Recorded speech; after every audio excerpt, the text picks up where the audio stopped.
প্রিয় মুসলিম কেরাম, প্রিয় দর্শক, আমি আজকে গুরুত্বপূর্ণ শাহাদায়ে কারবালার কিছু আলোচনা করব।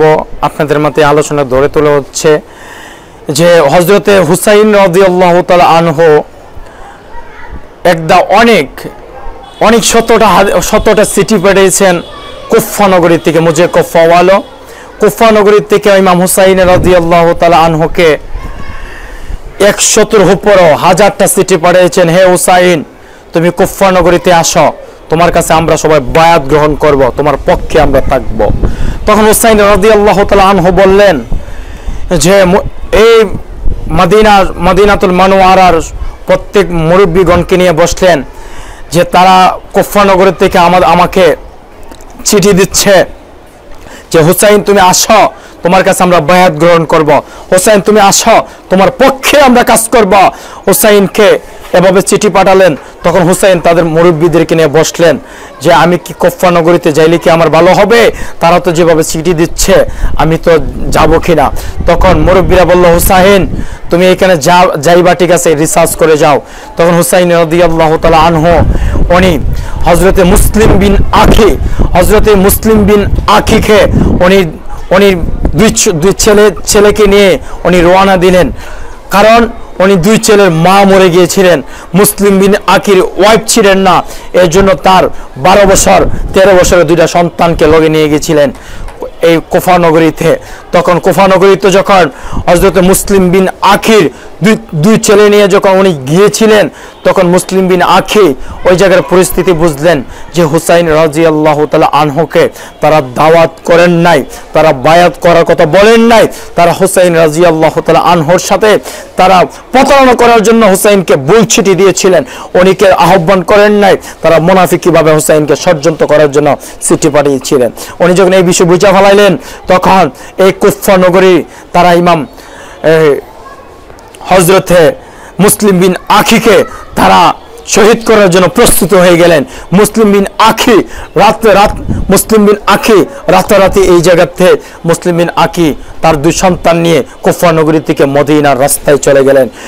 যখন রাত হয় তখন তারা মদিনার রাস্তা খুঁজতে থাকে, যখন দিন হয় তখন মসজিদের ভিতরে ঢুকে যায়। তখন যখন রাত হয়ে গেল তো মদিনার রাস্তা বিচারতে শুরু করলেন। যখন ফজরের আজান দিয়ে দিল, তারা এক মসজিদে নামাজ পড়ে মসজিদের সন্তানকে নিয়ে রুকায়া পড়লেন। এদিক দা কুফা নগরীর ইয়াজিদের বাহিনীরা তারা হযরতে মুসলিম বিন আখিকে খুঁজতে মসজিদকে ঘিরাও দিয়ে ফেলেছে। তখন মুসলিম বিন আখি তাদেরকে বলল, আমাদেরকে মদিনা রাস্তা দেখায় দাও। না, তোমাকে মদিনা রাস্তা দেখানো যাবে না, তোমার চিরস্থায়ীর জন্য রাস্তা দেখায় দেওয়া হবে। তোর মুসলিম বিন আখিকে ওই জায়গায় সবাই গিরফ দেওয়ার পর মসজিদের ভিতরে ঢুকিয়া মুসলিম বিন আখিকে তারা এই জায়গায় তরবারিতে কুপায়া এভাবে মুসলিম বিন আখিকে দুনিয়ার থেকে শহীদ করে দিলেন। আর মুসলিম বিন আখির এক ছেলের নাম ছিলেন ইব্রাহিম, আর এক ছেলের নাম ছিলেন মুহাম্মদ। ইব্রাহিম আর মুহাম্মদ তারা উভয় দুজন পালায়ে গেলেন। পালায়ে যাওয়ার পর মুসলিম বিন আখির দুই সন্তানকে তারা খুঁজে বেড়ায় পাই নাই। তখন মুসলিম বিন আখির দুই ছেলে হযরতে মুহাম্মদ, হযরতে ইব্রাহিম, তারা এক বাগানের ভিতরে ঢুকে গেলেন। যখন তারা বাগানের ভিতরে ঢুকে গেলেন, তখন তাদের এক মহিলার সামনে তারা পড়ে গেলেন। তখন এই বাগানের ভিতরে গর্ত ছিলেন, তারা গর্তের ভিতরে ঢুকে গেলেন। তখন এই মহিলা এই বাগানের মধ্যে তাদের দুই দিনকে দেখে ফেললেন। দেখে পাওয়ার পর ওই মুসলিম বিন আকির দুই ছেলে হযরতে মুহাম্মদ, হযরতে ইব্রাহিম রাদিয়াল্লাহু তাআলা আন, তারা বললেন, মা গো, তুমি আমার মা লাগো, আমরা মদিনার সন্তান, আমরা মদিনা থেকে এসেছি, আমার বাবাকে কুফা নগরীর শহীদ করে ফেলাইছে। এ মহিলা ডাক দিয়ে কয়, বাবা তোমাদেরকে আমি কিছু করব না।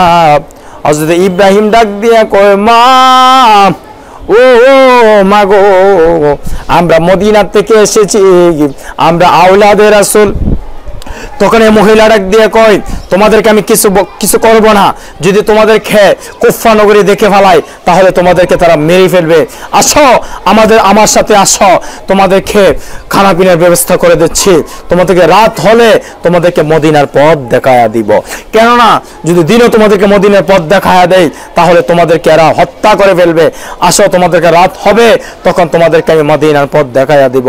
তখন ওই মহিলা ছিলেন কে জানেননি? ওই মহিলা ছিলেন হারিস, এই মহিলা ছিলেন হারিস পাপির, হারিসের স্ত্রী।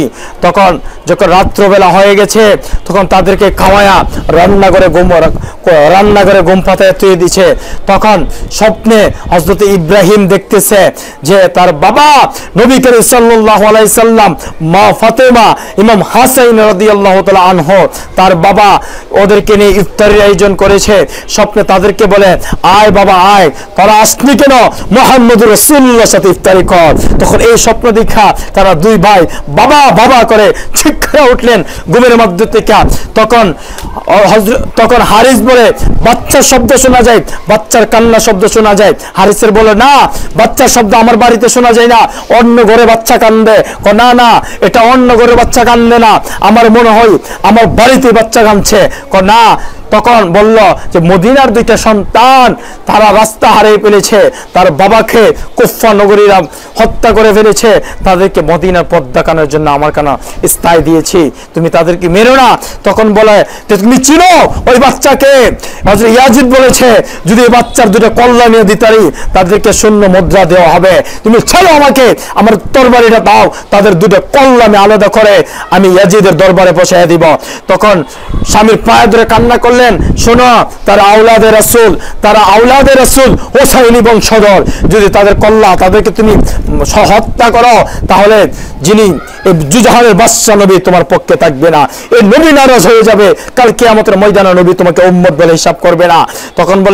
তখন অনেক বিবির কাছে ছুটতে পারে নাই, ওই নিজে কেমন নির্মহারাম, তার নিজের ওয়াইফকে নিজে কল্লা আলাদা করে তার মুসলিম বিন আখির দুই সন্তানকে, ইব্রাহিমকে, মুহাম্মদকে কল্লা আলাদা করে ইয়াজিদের দরবারে পৌঁছে দিলেন। দেখেন ইয়াজিদ